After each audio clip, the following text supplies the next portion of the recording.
Hello, my friends, and welcome.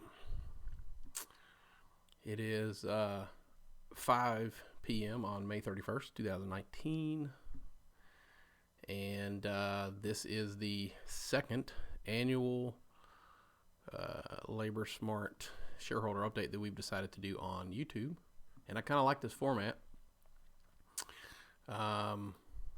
This is a new PC, so I'm still kind of navigating my way around it. Conrad said he's taking his seat. Welcome. All right, so I'm just going to get right into it here, and I'll try to make this as quick and painless as possible. I did one of these last year, and it was also on May 31st, and I guess it's fitting that we do them on the 31st, given that that is coincidentally is the anniversary of our incorporation. So today, Labor Smart has been incorporated for 8 years. So 8 years ago today. So the purpose of these annual updates previously and going forward is to provide a broad overview of how we're doing at Labor Smart, plans that we have, note any major accomplishments, and also do kind of the bare minimum to meet the regulation FD requirements, which is fair disclosure, so that everyone has the exact same information. So one of the big items that we did want to talk about, and this is some successes we'll talk about real quick that we've had since the last update last year. And the big one was there were 2 branches that the company had previously sold. And in last year's update, I mentioned that the company had every intention of getting control of those back. So it wasn't very long after that update that me personally and Labor Smart, the corporation, entered into an agreement where we traded some illiquid, no longer desirable assets in exchange for ownership of those 2 branches that we had previously sold. And of course, subsequently, Labor Smart now owns those branches. In addition to that, we also opened 2 new branches. So we currently have 7 as of today. We have not opened any this year. We're going to come back and talk about that here in a little bit. We have not opened any new ones this year, but we have 7 as of right now. So some other successes that we've had. For the beginning of 2019 through today, we've closed over 117 new clients. And I say over because that number is as of actually 2 days ago. And I know that we've had, at least 2 since. So at least 117 new clients closed since the beginning of 2019. And also at the end of today, our year-to-date sales will exceed $2.8 million. Now, compared to 2014, that's not a lot. Compared to 2018, it's quite a lot. 2018 was a rough year for us. 2017 was equally bad, but 2018, we started 2018 with only 2 branches that Labor Smart actually owned. And I talked about this a little bit in last year's update. So we've come quite a long way, back towards the direction that we were headed into before we hit our well-known debacle with convertible toxic debt. So far this year, I'm pretty pleased with the overall performance of the company. Our margins are holding up well. Our collections are doing very well. And the only area I think I probably have some concerns with, we are a little behind on our sales goals. I do think that is primarily due to Charlotte and Gainesville not being open yet. We did state that we wanted to open 2 branches this year, in Gainesville, Georgia, and Charlotte, North Carolina. We've had personnel challenges in Charlotte, and we actually had someone on staff there, and a little bit of a tragic situation. We lost that person, and so we're still working on that, on opening those 2 markets. Now, I will say that we are not at we want to expand our footprint, but we want to do so carefully, not as in prior years we would have shotgun opened a branch just to hit some self-imposed deadline. We have the luxury of taking our time, and we will take our time. We will open them properly with the right people, with the right staff, and in the right situation. So Additionally, there are still quite a bit of opportunities within the branches that we currently own to add an additional 3.5 to 4 million in annual sales. So it's not just about opening new branches, though that is one of our top priorities currently is to open new offices in markets where it makes sense for us to be, not only geographically but also based on what our clients are telling us that they need in markets that they need it in. So in addition to organic, we are aggressively seeking acquisitions through various contacts that we have in the industry. We're constantly posting on social media that we're seeking acquisition opportunities, and we've looked at a few, but this is a very pricey environment. We don't want to overpay, just like we don't want to shotgun open a branch just to say that we opened one. We don't want to overpay for an acquisition just to say that we did an acquisition. So I do feel that there are more opportunities out there for us currently just because of the environment, but we have to be more selective so that we are not overpaying for those opportunities.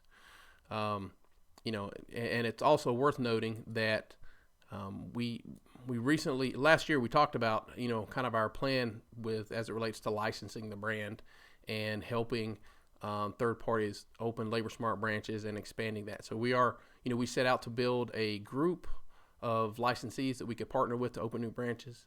That is going well. It's, again, I feel that the process is going a little slower than I thought, but it is moving, and our plans for that segment are not changed. So I feel confident that long term, we'll be talking a lot more about licensees in the future. So I was notified last week that the licensee that we have approved so far, they have secured the workers' compensation insurance that is required, and that is a huge hurdle in this industry. Funding is the other. We've got that pretty much taken care of, but so they do have the work comp insurance that they'll need to go out and do business. So I expect to see some more headlines as it relates to that very soon.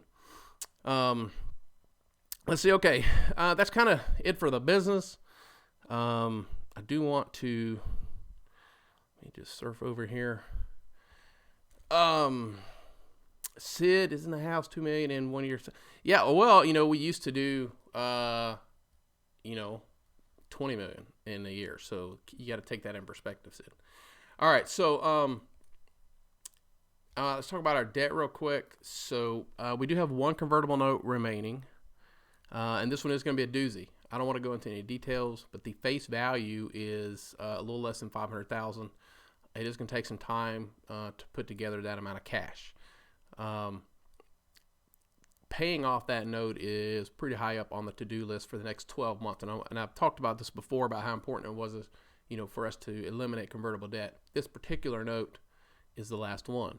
And, we've taken a slow and go approach with the last few because we frankly just had to be patient and kind of let them, I don't want to say sweat because that wouldn't be, necessarily true. But if we had rushed into some of the deals that we've had to make to redeem these convertible notes, we would have overpaid for them.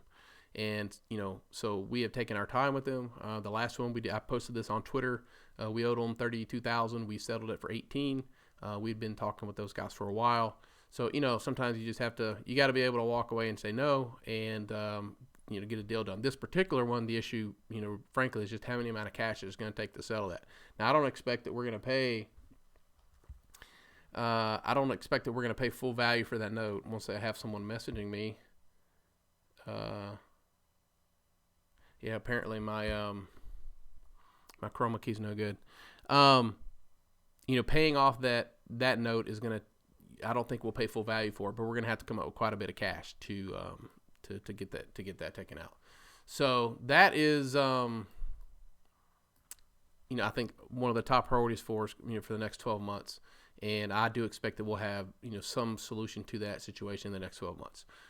So once that has been repurchased, once that note has been repurchased, we will then evaluate, and not before that moment, but when that note is repurchased, we will evaluate whether or not we want to become a limited filer with the OTCmarkets.com. Now, I previously said that we really weren't interested in doing that. This is the first time, you can write the date down. This is the first time where I've really said that we would look at doing that. So definitively, once that last convertible note is paid off, we will reconsider, we'll weigh our options for becoming a filer, a limited filer on the OTC. OTCmarkets.com. Not interested in being a fully reporting SEC company. Again, we've talked about that previously. So I feel like that's a major update that's different from prior statements that I've made, and we want to get that out there, obviously. Okay, and lastly, this is for my prepared remarks. I do have a ton of questions that I'm going to ask about. I'm going to talk about the people sent in, so we're going to go over those, the ones that I can. So me and the company, this is just a disclosure statement, really, but myself and the company, we have been and we will continue buying shares in the open market when possible at prices and share sizes of my choosing. It is also likely that we will seek to acquire large blocks from larger shareholders so as not to overly influence the price of the stock. And I want to be very clear about that. So not to overly influence the price of the stock. So those are my prepared remarks. And that covers most of the legal stuff. We didn't have our normal legal disclosures at the beginning of this, but I encourage you to go look at what those look like. Basically, they're forward-looking statements, things I say may or may not happen, etc. All right, so let's proceed to the questions, which I'm more excited about that. Conrad says, a lot of people are going to be happy with that. I didn't have the chat screen up, so I'm not quite sure which one that was in reference to, my friend. Probably the filing one, if I had to imagine. A lot of folks have been asking me to get filings again, and it's really a cost thing. Once this last note is paid off, though, we're going to have some excess capital, I think, that we can throw at that, and I think that we should. So let me get over here and look at questions. All right.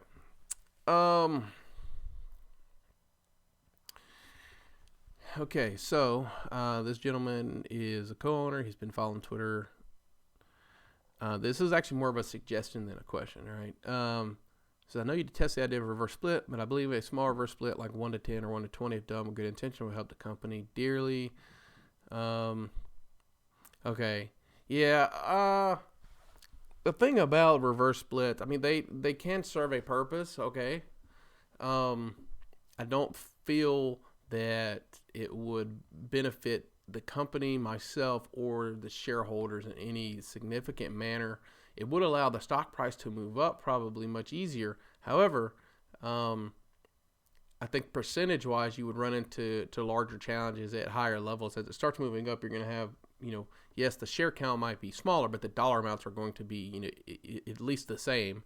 And that's if it didn't drop from the time you did the reverse split. So for me personally, I've got a tremendous amount of capital tied up in the stock, and I don't really want to see it go down. And so if you do a reverse split, it can immediately, and most likely would immediately, go down. I'm okay with it where it is. I don't have any issue with the float being as large as it is. Right now, it's a hindrance. I do believe at some point the amount of shares that we have out will be significantly reduced, and maybe reduced isn't the proper word. I've got a change of thoughts on that too, but certainly the amount of shares that are freely trading are reduced. And I think having an exponential price increase is more likely. And I'm trying to be very careful with how I word these things, okay? Yes, there's a lot of shares out there. And if we were going to go try to reach capital, a reverse split would be necessary, but that is not the case currently. So again, as I've stated previously, not interested in doing a reverse split. Don't see any real advantage to doing one. Okay, to help increase curls, I suggest a small dividend of $1 per share after the reverse split. Okay. So hey, whoever you are, well, your name. Thank you for the question. Yeah, reverse split again. No, not really gonna be doing that. I kind of like the idea of a small dividend. We obviously wouldn't do it after a reverse split, but there's nothing that says we can't do a dividend in the future. And in fact, once we pay off the last convertible note, that's something that could become a conversation. We're unable to do any type of dividend so long as that convertible note is on the books, and that's really a legal matter more than anything else. So, okay, moving on. Status of tier equity. I'm unable to talk about tier equity. We're in a cooling down period, or a quiet period, I should say. Number current location 7. new locations planned for 2019. We have planned for 2. As I stated previously, we still are planning for 2, but we want to make sure that we do so under the proper scenario with the right staff on board. So that's we will wait as long as necessary to get the right people. All right, we are aggressively recruiting, and we've gone through some people too. I should also note that we are in discussions with a company to partner with on opening up in Charlotte specifically. So I feel like I should point that out. We were approached. They'd like us to work with them on supplying some back office support and some marketing support. And they on the front end when we're on the day-to-day operations. So we are considering that. I don't really have an opinion on it at the moment. I do think it could be a good situation for us. So we'll see. Shares standing in the flow. Okay, this is important. This is going to be important. I'm not giving you the number, sort of. Okay, so I announced on Twitter recently that all of my unpaid salary, I was going to take restricted common shares in lieu of the unpaid salary. So that issuance either has occurred or will occur imminently. And when it does, it is going to max out the authorized share count. Okay, so when that issuance occurs, we will have 8 billion shares issued. Okay, and that's if it hasn't occurred. I made the decision on this like a day or 2 ago, and immediately sent in the issuance request to the transfer agent. So, for all intents and purposes, you can assume that it's 8 billion. And I do again want to reiterate, we're not doing a reverse split. Okay, so that's what the number is going to be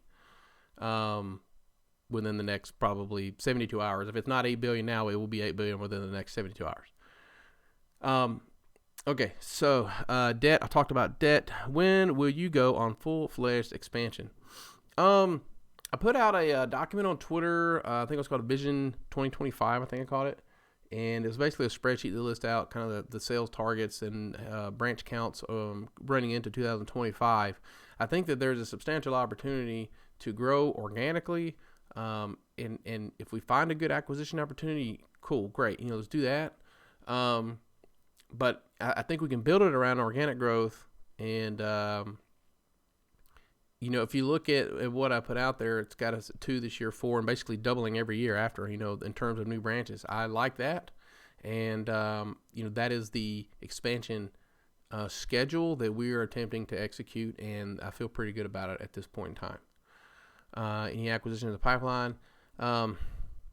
We've looked at several so far this year, but nothing that we're really comfortable getting in. There was one in Texas that was by far the best that we'd looked at. They're doing about $2 million in sales, and I just couldn't get to a place where we were comfortable with it. So we'll keep looking, and if we find something that looks good, we will, we'll take advantage of it. May revenue to date May. I don't have May numbers. Year to date is 2.8 as of this afternoon. It'll be 2.8 million. More growth accelerate. What's holding you back? I think growth is accelerating. Probably what you're looking for, though, I think is a little more substantial. When we first started the company, we were growing at, quarter over quarter, like 120% growth. And so compared to last year, we certainly have that. Last year, so this point in May last year, we were only at $1.1 million. Okay, and we're at 2.8 now. And keep in mind, going into May last year, we had two branches that we owned, right? Going into May, we just opened Nashville, so we actually had 3. So we had 2, and then at the end of April 28th or so, we got a phone call about a situation in Nashville, an opportunity for us to open a branch there. So we did with the old lease that we already had from a location that we had sold, and they never transferred the lease over to us. Here's a question on YouTube. Instead of cash for dividend, what about more shares after convertible? What is it?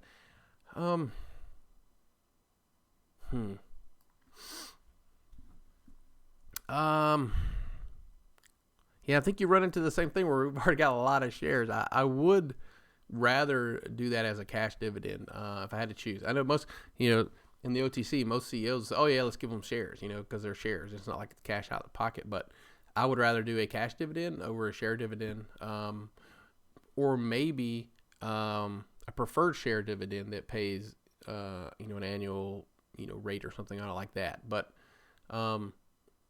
we don't really want to inflate the float any more than it already is. So we basically are maxing out the AS by the share issuance to myself for unpaid salary, and I own a substantial number of shares already, and will continue. As I said, I will continue to buy shares when I can.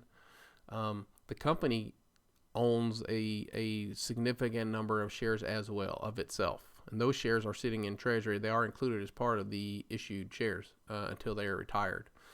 So long term, we really want to reduce the number of shares out, not increase it by dividends. But I like the idea of an actual cash dividend. And I think I had several questions about a dividend, so that must be going around. All right. What needs to happen to get full disclosure on share count? I think we just covered that. New locations, be franchise or company owned. I mostly don't like the idea of a franchise model. I do like the idea of company owned branches, and I like the idea of having some of those be licensed out to third parties. That's a very selective process. With a franchise, you're getting a fee up front, $30,000, $40,000, whatever it is, and you're letting them use your brand, and you're giving them your methods of operation. With the license, you're not quite giving them that, and I think you're also not getting a huge fee up front. We get $5,000, but we have, I think, a lot more control over what that's going to look like, because it's a license that we can revoke, essentially at any time. With a franchise, it's a little more complicated than that, I think. Plus, you also have state filings that you'll need to complete in the states you want to franchise. What new is happening with the business? I've covered. You posted on Twitter some really exciting things that you can't talk about. Oh, golly there. Okay, so one of the things that I couldn't talk about was the tier equity S1. It was filed, because it's filed, I can't talk about it, because once you file to go public, there's a quiet period. So unfortunately, I can't really talk about that, until the whole process is done. When can the bashers be proven wrong once and for all? The thing about the bashers, I don't know that you can ever prove them wrong, quote unquote, because that they're not there to say that they're right. They're there, I think, to troll more than anything else, and they will always find something to complain about no matter what you do.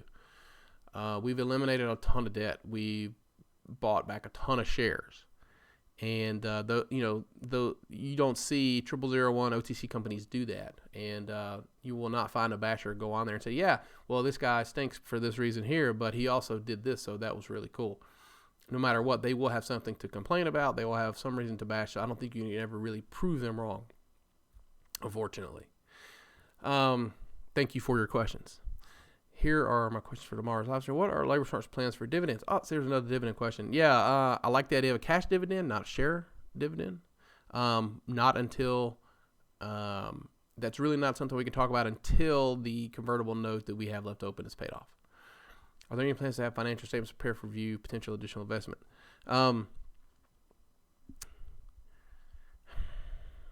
We would potentially put out financials to OTCmarkets.com after the convertible note that we have left is paid off.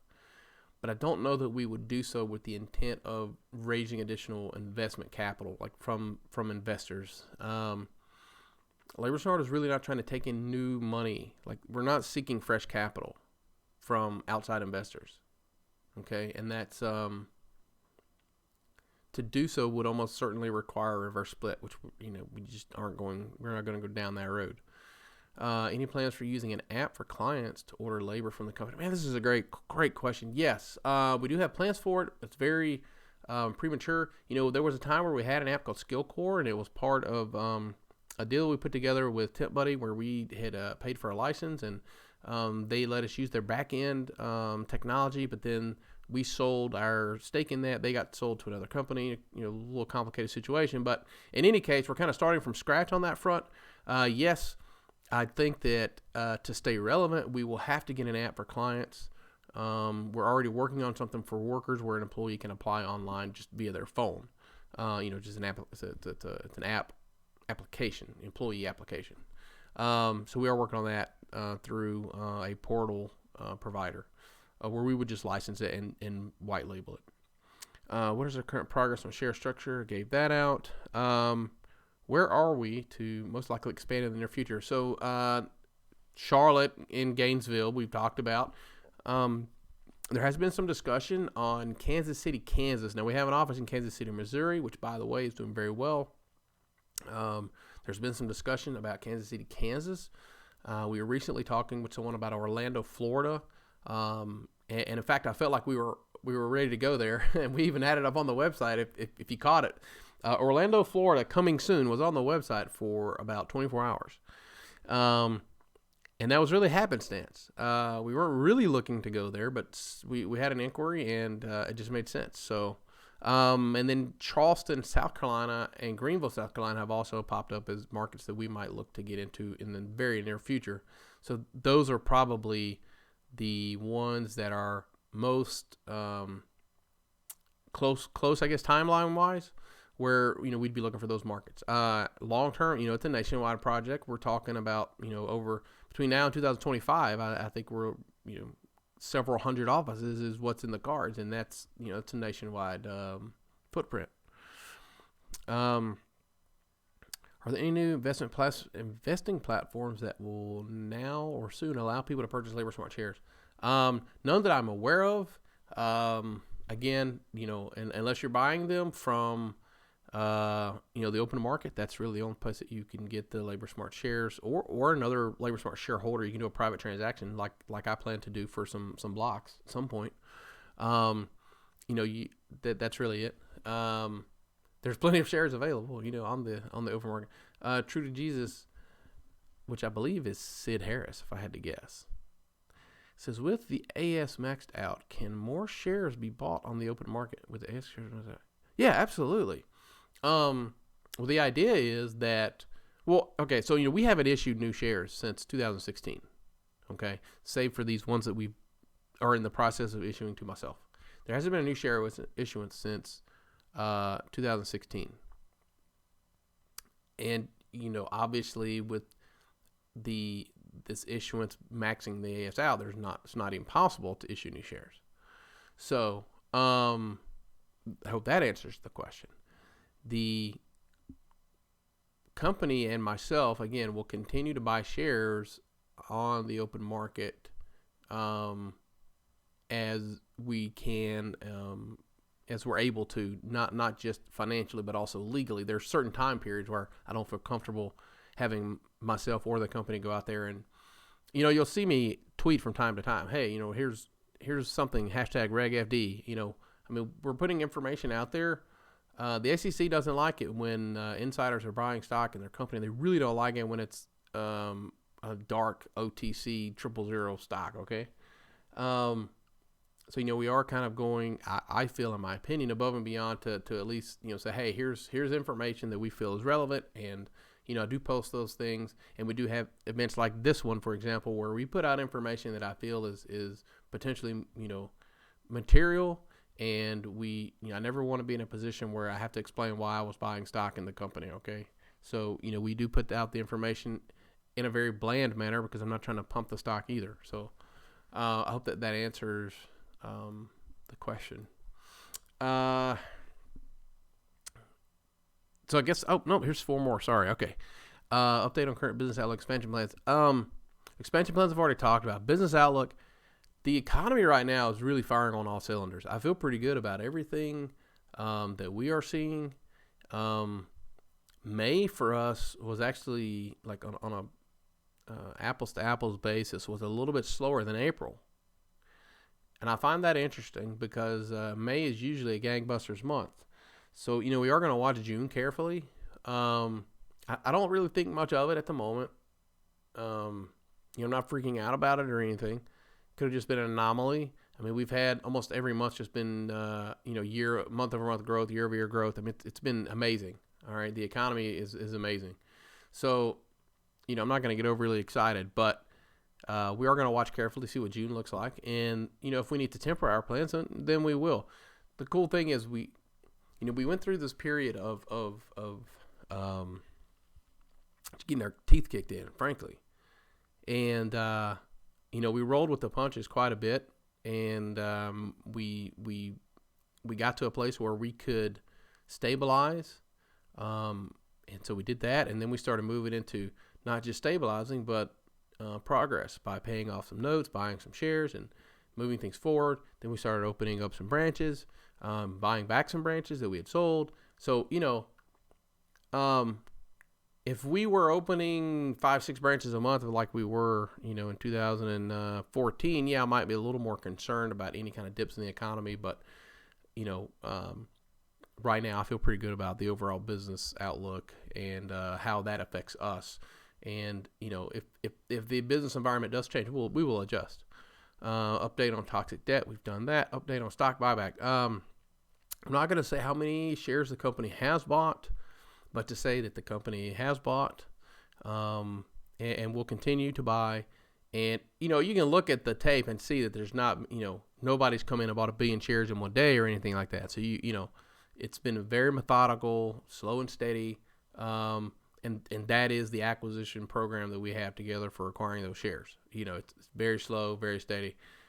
We're not in any hurry. So, there's not going to be, it's unlikely that there would be some day where I come in or the company comes in and, puts up a 1 billion share bid for, 0002 or anything like that. At least not for the foreseeable future. Okay. True to Jesus, with the stock market down the last 4 weeks, does that slow hiring for your company? Well, like I said, May has been a little bit slower than we really thought it would be. Some of that, I think, is economy. I don't know that it's all tied to the stock market. The stock market's usually more like a fortune teller, all right? Here's what is going to happen. And so the stock market tanks, and then you find out later that the economy is starting to tank. And so it's usually, precursor. The hiring that we have, we've been doing well. So, I don't want to convey the wrong information here. We've done really well. Even for May, we've done well. It wasn't as well as we thought it would be. And comparatively, week to week, April was stronger. Now, we'll do more in sales in May than we did in April, but that's because May is a 5-week month. But week to week comparison, we were averaging probably around $14,000 to $15,000 more per week in April than we have in May. So take that for what it's worth, and we'll see what June looks like. Like I said, I'm not overly concerned about it. Okay, but thank you for the question. Anything else you think we want to know? Okay, so this is basically the last question. Is anything else you think we would want to know? I've covered a lot of stuff. I got off to a little rocky start there. I didn't feel like I was as prepared for this one as I was last year. And, maybe it's because last year I had a lot more free time on my hands. That's not been the case lately. We've been rocking and rolling, and the team that we've, for me, if I look back, the last update we did was in May. But in May last year, we had 2 branches. We had just opened in Nashville. So we had 3 branches. I say just, it had been open 30 days, 33 days. Okay. And we were just kind of, floating along. We had paid off some stuff, and, I was feeling okay. The company was okay. Things changed drastically over the summer, though, when the Nashville branch started performing very well. We opened up Kansas City, and it started performing well.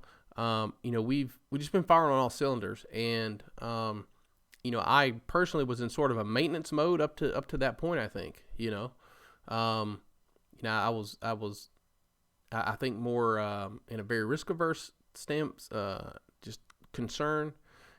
We'd taken some serious hits in 2015 and 16. Everyone knows the amount of money I put into the stock trying to clean it up, and that, personally, financially hurt me a lot. I've got, I don't even want to know. I don't know, and I don't want to know how many millions of dollars I have in. It might be $2 million by now. I don't know. But there's a lot of capital to have tied up in a stock that, I can't easily liquidate. Even if the stock were to go up, I'm allowed to sell 1% of the entire outstanding every 90 days. So I can sell 80 million shares every 90 days. It would take forever to liquidate my holdings. I would crush the stock if I did, frankly. So, I've got a ton of capital tied up in a company that I love, in a stock that I just don't understand how we got here. Well, I understand how we got here, but we should not have gotten here. So it's, it was very taxing on me personally. And for a little bit there, I had to kind of to recenter and figure out, okay, how are we going to do this? How are we going to bring this back from, we had 33 branches. We were doing almost $1 million a week in sales.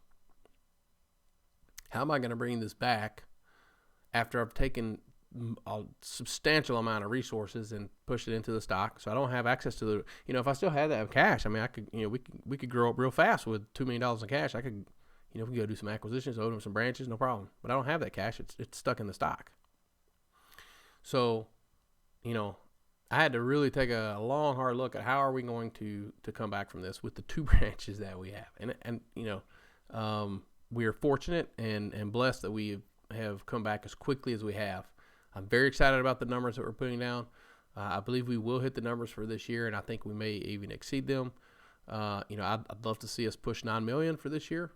And, next year, I feel like we're going to we're going to do really well next year. The economy notwithstanding, we'll open 4 new offices, and, we'll continue our expansion plans and hopefully find, an acquisition or 2. So, it may not look like it yet, but the last year there's been a substantial improvement in the fundamentals of Labor Smart Incorporated. That does remind me. There actually I don't know how this is not written down, how this is not in my list of items to go over, but this is a pretty big item. I had stated at the beginning of the year, I want to say in January or February, that we would have our state our state registration with Nevada reinstated by May. That's what I stated. It is May 31st, so obviously that has not transpired. So we are going to have that done. It is taking me a little bit longer than I thought, and there are 2 things driving that. I'm not trying to make an excuse for it, but there are 2 things driving that. Number one, it was about $10,000 more than I thought it was going to cost us. And then number 2, we had an opportunity to sell a note for $18,000. We owed $32 on it, and they agreed to take $18. And so it's like, okay, we can take this $18,000. We can come up with another 10, and we can do our reinstatement, which really means almost nothing. Or we can take this $18,000 and get $32,000 in face value notes off the books. Plus the derivative is really about $60,000. Okay, so that was the decision that was made. And yes, I hate that I said we'd have that done and we didn't, but that is what it is. It will get done, and if I had to guess, I'd say probably within the next 90 days we'll have that done. I highly anticipate that it will occur in the 3rd quarter. So that's really all I have, and this actually probably went on a little longer than I really expected. I know I babbled quite a little bit in there, but hopefully we've given you guys some good information that you can think about it. If you have additional questions, please feel free to email in. You can email ir@laborsmart.com. Anytime you have a question about the company, the stock, you can always email in. And of course, if you're on Twitter, feel free to DM me. I'll always answer a question. It may be, my response may be that, I can't answer that question, but I will do my best. So there's no more questions. We will call that a day. I hope everyone has a fantastic weekend. Thanks for stopping in, guys, and I really appreciate the questions that you do have and the ones that were sent in. We'll get this recording up on our YouTube for future views if you want to go through it again or whatever. But we will save this or archive this on the YouTube channel. Hey, Connor, thank you. Hey, absolutely, I'm excited as well. And again, thanks for being a supporter of the company. I can't tell you, personally, what it means when you guys are supporting the company and what it is we're trying to do. I mean, for me personally, it's that's partly what gives me the will to get up and keep this thing going. There are many times where I could have just sold this off and just walked away and went to work at McDonald's or something. But all right, so thanks for everything, guys. Thanks for what you do, and thanks for supporting the company. I appreciate it very much. Have a great weekend. This is Ryan SCHADEL, President and CEO of LaborSmart.